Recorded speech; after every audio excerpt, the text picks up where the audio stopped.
حضور اکرم صلی اللہ علیہ وآلہ وسلم کا ارشاد ہے، تمام اعمال کا دار و مدار نیت پر ہے، اور ہر عمل کا نتیجہ ہر انسان کو اس کی نیت کے مطابق ہی ملے گا۔ بس جس کی ہجرت دولت دنیا حاصل کرنے کے لیے ہو یا کسی عورت سے شادی کی غرض سے ہو، بس اس کی ہجرت انہی چیزوں کے لیے ہوگی جن کے حاصل کرنے کی نیت سے اس نے ہجرت کی۔ صحیح بخاری حدیث نمبر 1۔ حضور اکرم صلی اللہ علیہ وآلہ وسلم نے فرمایا کہ وحی نازل ہوتے وقت کبھی مجھ کو گھنٹی کی سی آواز محسوس ہوتی ہے، اور وحی کی یہ کیفیت مجھ پر بہت شاق گزرتی ہے۔ جب یہ کیفیت ختم ہوتی ہے تو میرے دل و دماغ پر اس فرشتے کے ذریعے نازل شدہ وحی محفوظ ہو جاتی ہے، اور کسی وقت ایسا ہوتا ہے کہ فرشتہ بشکل انسان میرے پاس آتا ہے اور مجھ سے کلام کرتا ہے، بس میں اس کا کہا ہوا یاد رکھ لیتا ہوں۔ صحیح بخاری حدیث نمبر 2۔ حضرت صلی اللہ علیہ وآلہ وسلم پر وحی کا ابتدائی دور اچھے سچے پاکیزہ خوابوں سے شروع ہوا۔ آپ خواب میں جو کچھ دیکھتے وہ صبح کی روشنی کی طرح صحیح اور سچا ثابت ہوتا۔ پھر من جانب قدرت آپ تنہائی پسند ہو گئے، اور آپ نے غار حرا میں خلوت نشینی اختیار فرمائی، اور کئی دن اور رات وہاں مسلسل عبادت اور یاد الہی و ذکر میں مشغول رہنے لگے۔ جب تک گھر آنے کو دل نہ چاہتا توشہ ہمراہ لیے ہوئے وہاں رہتے۔ توشہ ختم ہونے پر ہی اہلیہ محترمہ حضرت خدیجہ رضی اللہ تعالی عنہا کے پاس تشریف لاتے، اور کچھ توشہ ہمراہ لے کر پھر وہاں جا کر خلوت گزین ہو جاتے۔ یہی طریقہ جاری رہا یہاں تک کہ آپ پر حق منکشف ہو گیا، اور آپ غار حرا ہی میں قیام پذیر تھے کہ اچانک حضرت جبرائیل علیہ السلام آپ کے پاس حاضر ہوئے اور کہنے لگے کہ اے محمد پڑھو۔ آپ فرماتے ہیں کہ میں نے کہا کہ میں پڑھنا نہیں جانتا۔ آپ صلی اللہ علیہ وسلم فرماتے ہیں کہ فرشتے نے مجھے پکڑ کر اتنے زور سے بھینچا کہ میری طاقت جواب دے گئی، پھر مجھے چھوڑ کر کہا پڑھو۔ میں نے پھر وہی جواب دیا کہ میں پڑھا ہوا نہیں ہوں۔ اس فرشتے نے مجھ کو نہایت ہی زور سے بھینچا کہ مجھ کو سخت تکلیف محسوس ہوئی، پھر اس نے کہا کہ پڑھ۔ میں نے کہا میں پڑھا ہوا نہیں ہوں۔ فرشتے نے تیسری بار مجھ کو پکڑا اور تیسری مرتبہ پھر مجھ کو بھینچا، پھر مجھے چھوڑ دیا اور کہنے لگا کہ پڑھو اپنے رب کے نام کی مدد سے جس نے پیدا کیا اور انسان کو خون کی پھٹکی سے بنایا۔ پڑھو اور آپ کا رب بہت ہی مہربانیاں کرنے والا ہے۔ بس یہی آیتیں آپ حضرت جبرائیل علیہ السلام سے سن کر اس حال میں غار حرا سے واپس ہوئے کہ آپ کا دل اس انوکھے واقعے سے کانپ رہا تھا۔ آپ حضرت خدیجہ کے ہاں تشریف لائے اور فرمایا کہ مجھے کمبل اوڑھا دو، مجھے کمبل اوڑھا دو۔ لوگوں نے آپ کو کمبل اوڑھا دیا۔ جب آپ کا ڈر جاتا رہا تو آپ نے اپنی زوجہ محترمہ حضرت خدیجہ رضی اللہ تعالی عنہا کو تفصیل کے ساتھ یہ واقعہ سنایا، اور فرمانے لگے کہ مجھ کو اب اپنی جان کا خوف ہو گیا ہے۔ آپ کی اہلیہ محترمہ حضرت خدیجہ رضی اللہ تعالی عنہا نے آپ کی ڈھارس بندھائی اور کہا کہ آپ کا خیال صحیح نہیں ہے۔ اللہ کی قسم آپ کو اللہ کبھی رسوا نہیں کرے گا۔ آپ تو اخلاق فاضلہ کے مالک ہیں، آپ تو کنبہ پرور ہیں، بے کسوں کا بوجھ اپنے سر پر رکھتے ہیں، مفلسوں کے لیے آپ کماتے ہیں، مہمان نوازی میں آپ بے مثال ہیں، اور مشکل وقت میں آپ امر حق کا ساتھ دیتے ہیں۔ ایسے اوصاف حسنہ والا انسان یوں بے وقت ذلت و خواری کی موت نہیں پا سکتا۔ پھر مزید تسلی کے لیے حضرت خدیجہ رضی اللہ تعالی عنہا آپ کو ورقہ بن نوفل کے پاس لے گئیں، جو ان کے چچا زاد بھائی تھے اور زمانہ جاہلیت میں نصرانی مذہب اختیار کر چکے تھے اور عبرانی زبان کے کاتب تھے۔ چنانچہ انجیل کو بھی حسب منشائے خداوندی عبرانی زبان میں لکھا کرتے تھے۔ انجیل سریانی زبان میں نازل ہوئی تھی، پھر اس کا ترجمہ عبرانی زبان میں ہوا۔ ورقہ اسی کو لکھتے تھے۔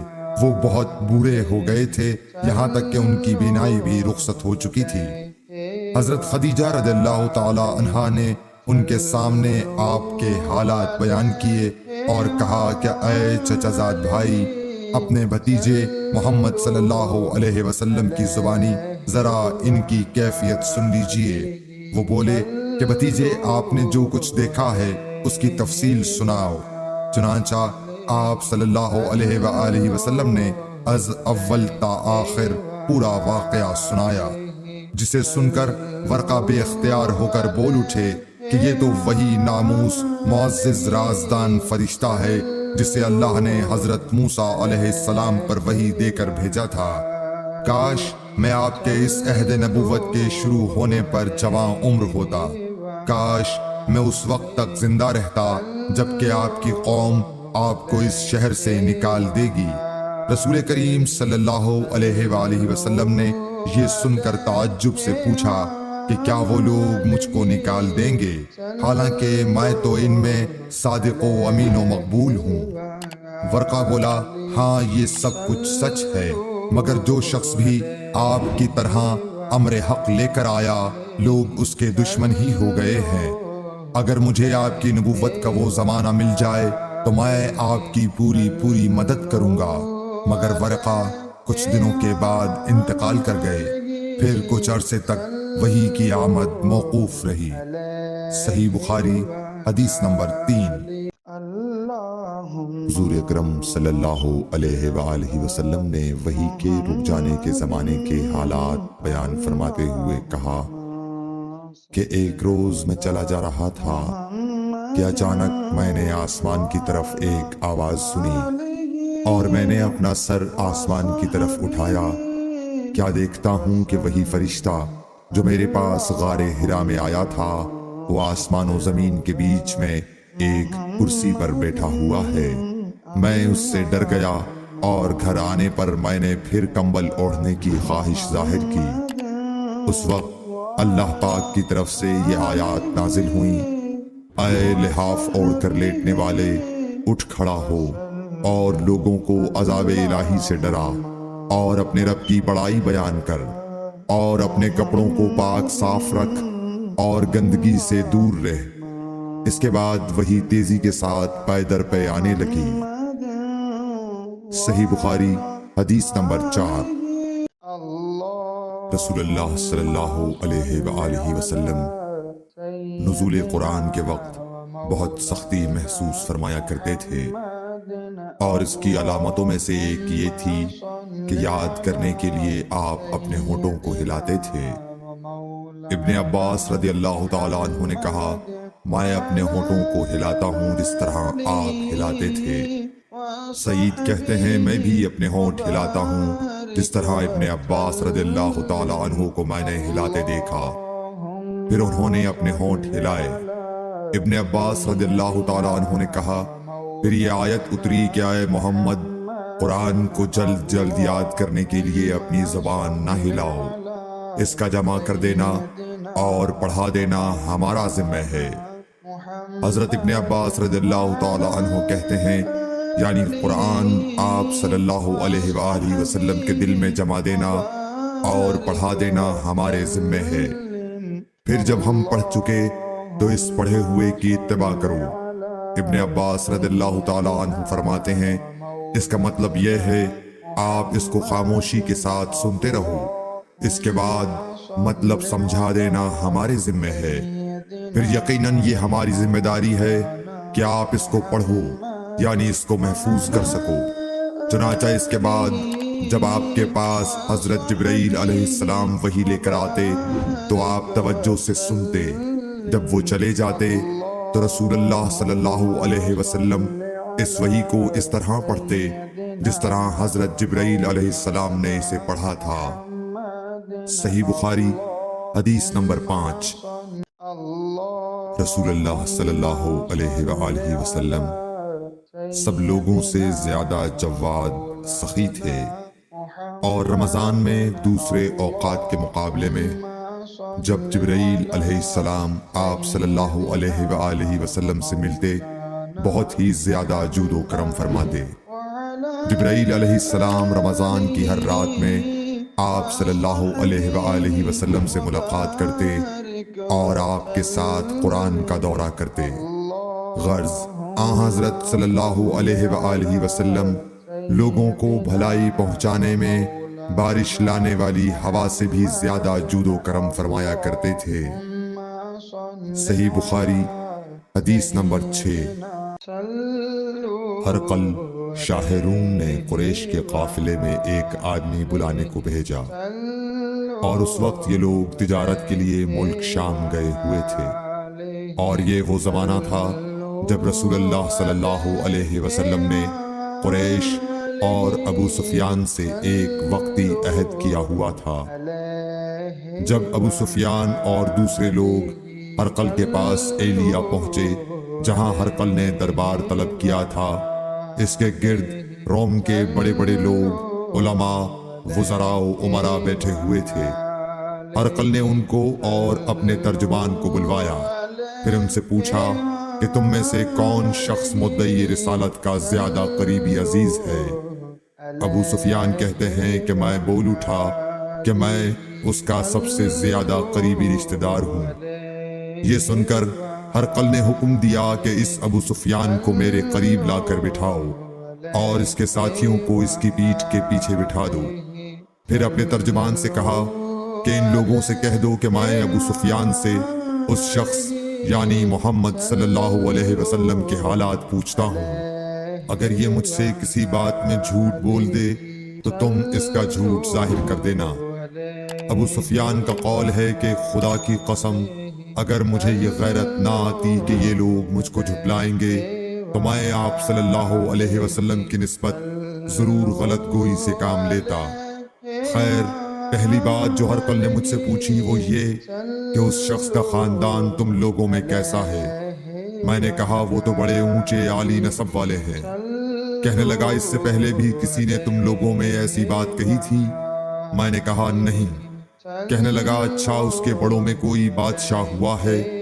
میں نے کہا نہیں۔ پھر اس نے کہا بڑے لوگوں نے اس کی پیروی اختیار کی ہے یا کمزوروں نے؟ میں نے کہا نہیں، کمزوروں نے۔ پھر کہنے لگا اس کے تابعدار روز بڑھتے جاتے ہیں یا کوئی ساتھی پھر بھی جاتا ہے؟ میں نے کہا نہیں۔ کہنے لگا کیا اپنے اس دعوی نبوت سے پہلے کبھی کسی بھی موقع پر اس نے جھوٹ بولا ہے؟ میں نے کہا نہیں، اور اب ہماری اس سے صلح کی ایک مقررہ مدت ٹھہری ہوئی ہے، معلوم نہیں وہ اس میں کیا کرنے والا ہے۔ ابو سفیان کہتے ہیں میں اس بات کے سوا اور کوئی جھوٹ اس گفتگو میں شامل نہ کر سکا۔ ہرقل نے کہا کیا تمہاری اس سے کبھی لڑائی بھی ہوئی ہے؟ ہم نے کہا کہ ہاں۔ بولا پھر تمہاری اور اس کی جنگ کا کیا حال ہوتا ہے؟ میں نے کہا لڑائی ڈول کی طرح ہے، کبھی وہ ہم سے میدان جنگ جیت لیتے ہیں اور کبھی ہم ان سے جیت لیتے ہیں۔ ہرقل نے پوچھا وہ تمہیں کس بات کا حکم دیتا ہے؟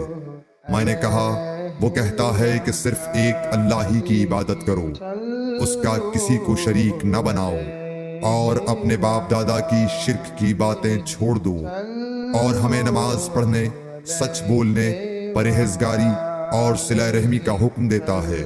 یہ سب سن کر پھر ہرقل نے اپنے ترجمان سے کہا کہ ابو سفیان سے کہہ دے کہ میں نے تم سے اس کا نسب پوچھا تو تم نے کہا کہ وہ ہم سے عالی نسب ہے، اور پیغمبر اپنی قوم میں عالی نسب ہی بھیجے جایا کرتے ہیں۔ میں نے تم سے پوچھا کہ دعوی نبوت کی یہ بات تمہارے اندر اس سے پہلے کسی اور نے بھی کہی تھی؟ تو تم نے جواب دیا کہ نہیں۔ تب میں نے اپنے دل میں کہا کہ اگر یہ بات اس سے پہلے کسی اور نے کہی ہوتی تو میں سمجھتا کہ اس شخص نے بھی اسی بات کی تقلید کی ہے جو پہلے کہی جا چکی ہے۔ میں نے تم سے پوچھا کہ اس کے بڑوں میں کوئی بادشاہ بھی گزرا ہے تو تم نے کہا کہ نہیں۔ تو میں نے دل میں کہا کہ ان کے بزرگوں میں سے کوئی بادشاہ ہوا ہوگا تو کہہ دوں گا کہ وہ شخص اس بہانے اپنے آباء و اجداد کی بادشاہت اور ان کا ملک دوبارہ حاصل کرنا چاہتا ہے۔ اور میں نے تم سے پوچھا کہ اس بات کے کہنے یعنی پیغمبری کا دعویٰ کرنے سے پہلے تم نے کبھی اس کو دروغ گوئی کا الزام لگایا ہے؟ تم نے کہا کہ نہیں۔ تو میں نے سمجھ لیا کہ جو شخص آدمیوں کے ساتھ دروغ گوئی سے بچے وہ اللہ کے بارے میں کیسے جھوٹی بات کہہ سکتا ہے۔ اور میں نے تم سے پوچھا کہ بڑے لوگ اس کے پیرو ہوتے ہیں یا کمزور آدمی؟ تم نے کہا کمزوروں نے اس کی اتباع کی ہے۔ تو دراصل یہی لوگ پیغمبروں کے متبعین ہوتے ہیں۔ اور میں نے تم سے پوچھا کہ اس کے ساتھی بڑھ رہے ہیں یا کم ہو رہے ہیں؟ تم نے کہا کہ وہ بڑھ رہے ہیں، اور ایمان کی کیفیت یہی ہوتی ہے حتیٰ کہ وہ کامل ہو جاتا ہے۔ اور میں نے تم سے پوچھا کہ آیا کوئی شخص اس کے دین سے ناخوش ہو کر مرتد بھی ہو جاتا ہے؟ تم نے کہا نہیں۔ تو ایمان کی خاصیت بھی یہی ہے، جن کے دلوں میں اس کی مسرت رچ بس جائے وہ اس سے لوٹا نہیں کرتے۔ اور میں نے تم سے پوچھا کہ آیا وہ کبھی عہد شکنی کرتے ہیں؟ تم نے کہا نہیں۔ پیغمبروں کا یہی حال ہوتا ہے، وہ عہد کی خلاف ورزی نہیں کرتے۔ اور میں نے تم سے کہا کہ وہ تم سے کس چیز کے لیے کہتے ہیں؟ تم نے کہا کہ وہ ہمیں حکم دیتے ہیں کہ اللہ کی عبادت کرو، اس کے ساتھ کسی کو شریک نہ ٹھہراؤ، اور تمہیں بتوں کی پرستش سے روکتے ہیں، سچ بولنے اور پرہیزگاری کا حکم دیتے ہیں۔ لہٰذا اگر یہ باتیں جو تم کہہ رہے ہو سچ ہیں تو ان قریب وہ اس جگہ کا مالک ہو جائے گا کہ جہاں میرے یہ دونوں پاؤں ہیں۔ مجھے معلوم تھا کہ وہ پیغمبر آنے والا ہے، مگر مجھے یہ معلوم نہیں تھا کہ وہ تمہارے اندر ہوگا۔ اگر میں جانتا کہ اس تک پہنچ سکوں گا تو اس سے ملنے کے لیے ہر تکلیف گوارا کرتا۔ اگر میں اس کے پاس ہوتا تو اس کے پاؤں دھوتا۔ ہرقل نے رسول اللہ صلی اللہ علیہ وسلم کا وہ خط منگایا جو آپ نے وحیہ کلبی رضی اللہ تعالیٰ عنہ کے ذریعے حاکم بصرہ کے پاس بھیجا تھا، اور اس نے وہ ہرقل کے پاس بھیج دیا تھا۔ پھر اس کو پڑھا تو اس میں لکھا تھا، اللہ کے نام کے ساتھ جو نہایت مہربان اور رحم والا ہے۔ اللہ کے بندے اور اس کے پیغمبر محمد صلی اللہ علیہ وسلم کی طرف سے یہ خط ہے شاہ روم کے لیے۔ اس شخص پر سلام ہو جو ہدایت کی پیروی کرے۔ اس کے بعد میں آپ کے سامنے دعوت اسلام پیش کرتا ہوں۔ اگر آپ اسلام لے آئیں گے تو دین و دنیا میں سلامتی نصیب ہوگی، اللہ آپ کو دوہرا ثواب دے گا۔ اور اگر آپ میری دعوت سے روگردانی کریں گے تو آپ کی رعایا کا گناہ بھی آپ ہی پر ہوگا۔ اور اے اہل کتاب، ایک ایسی بات پر آ جاؤ جو ہمارے اور تمہارے درمیان یکساں ہے، وہ یہ کہ ہم اللہ کے سوا کسی کی عبادت نہ کریں اور کسی کو اس کا شریک نہ ٹھہرائیں، اور نہ ہم میں سے کوئی کسی کو خدا کے سوا اپنا رب بنائے۔ پھر اگر وہ اہل کتاب اس کتاب سے منہ پھیر لیں تو مسلمانوں، تم ان سے کہہ دو کہ تم مانو یا نہ مانو، ہم ایک خدا کے اطاعت گزار ہیں۔ ابو سفیان کہتے ہیں، جب ہرقل نے جو کچھ کہنا تھا کہہ دیا اور خط پڑھ کر فارغ ہوا تو اس کے ارد گرد بہت شور و غوغا ہوا، بہت سی آوازیں اٹھیں اور ہمیں باہر نکال دیا گیا۔ تب میں نے اپنے ساتھیوں سے کہا کہ ابو کبشہ کے بیٹے حضرت صلی اللہ علیہ وسلم کا معاملہ تو بہت بڑھ گیا۔ دیکھو تو اس سے بنی اصفر روم کا بادشاہ بھی ڈرتا ہے۔ مجھے اس وقت سے اس بات کا یقین ہو گیا کہ حضور صلی اللہ علیہ وسلم ان قریب غالب ہو کر رہیں گے، حتیٰ کہ اللہ نے مجھے مسلمان کر دیا۔ راوی کا بیان ہے کہ ابن ناطور ایلیا کا حاکم ہرقل کا مصاحب اور شام کے نصارہ کا لاٹ پادری بیان کرتا تھا کہ ہرقل جب ایلیا آیا ایک دن صبح کو پریشان اٹھا تو اس کے درباریوں نے دریافت کیا کہ آج ہم آپ کی حالت بدلی ہوئی پاتے ہیں، کیا وجہ ہے؟ ابن ناطور کا بیان ہے کہ ہرقل نجومی تھا، علم نجوم میں وہ پوری مہارت رکھتا تھا۔ اس نے اپنے ہم نشینوں کو بتایا کہ میں نے آج رات ستاروں پر نظر ڈالی تو دیکھا کہ ختنہ کرنے والوں کا بادشاہ ہمارے ملک پر غالب آ گیا ہے۔ بھلا اس زمانے میں کون لوگ ختنہ کرتے ہیں؟ انہوں نے کہا کہ یہود کے سوا کوئی ختنہ نہیں کرتا، سو ان کی وجہ سے پریشان نہ ہوں۔ سلطنت کے تمام شہروں میں یہ حکم لکھ بھیجیے کہ وہاں جتنے یہودی ہوں سب قتل کر دیے جائیں۔ وہ لوگ انہی باتوں میں مشغول تھے کہ ہرقل کے پاس ایک آدمی لایا گیا جسے شاہ غسان نے بھیجا تھا۔ اس نے رسول اللہ صلی اللہ علیہ وسلم کے حالات بیان کیے۔ جب ہرقل نے سارے حالات سن لیے تو کہا کہ جا کر دیکھو وہ ختنہ کیے ہوئے ہے یا نہیں۔ انہوں نے اسے دیکھا تو بتلایا کہ وہ ختنہ کیا ہوا ہے۔ ہرقل نے جب اس شخص سے عرب کے بارے میں پوچھا تو اس نے بتلایا کہ وہ ختنہ کرتے ہیں۔ تب ہرقل نے کہا کہ یہی محمد صلی اللہ علیہ وسلم اس امت کے بادشاہ ہیں جو پیدا ہو چکے ہیں۔ پھر اس نے اپنے ایک دوست کو رومیہ خط لکھا اور وہ بھی علم نجوم میں ہرقل کی طرح ماہر تھا۔ پھر وہاں سے ہرقل حمص چلا گیا۔ ابھی حمص سے نکلا نہیں تھا کہ اس کے دوست کا خط اس کے جواب میں آ گیا۔ اس کی رائے بھی حضور صلی اللہ علیہ وسلم کے ظہور کے بارے میں ہرقل کے موافق تھی کہ محمد صلی اللہ علیہ وسلم واقعی پیغمبر ہیں۔ اس کے بعد ہرقل نے روم کے بڑے آدمیوں کو اپنے حمص کے محل میں طلب کیا اور اس کے حکم سے محل کے دروازے بند کر لیے گئے۔ پھر وہ اپنے خاص محل سے باہر آیا اور کہا، اے روم والو، کیا ہدایت اور کامیابی میں کچھ حصہ تمہارے لیے بھی ہے؟ اگر تم اپنی سلطنت کی بقا چاہتے ہو تو پھر اس نبی صلی اللہ علیہ وسلم کی بیعت کر لو اور مسلمان ہو جاؤ۔ یہ سننا تھا کہ پھر لوگ وحشی گدھوں کی طرح دروازوں کی طرف دوڑے مگر انہیں بند پایا۔ آخر جب ہرقل نے اس بات سے ان کی یہ نفرت دیکھی اور ان کے ایمان لانے سے مایوس ہو گیا تو کہنے لگا کہ ان لوگوں کو میرے پاس لاؤ۔ جب وہ دوبارہ آئے تو اس نے کہا، میں نے جو بات کہی تھی اس سے تمہاری دینی پختگی کی آزمائش مقصود تھی، سو وہ میں نے دیکھ لی۔ تب یہ بات سن کر وہ سب کے سب اس کے سامنے سجدے میں گر پڑے اور اس سے خوش ہو گئے۔ بالآخر ہرقل کی آخری حالت یہی رہی۔ صحیح بخاری حدیث نمبر 7۔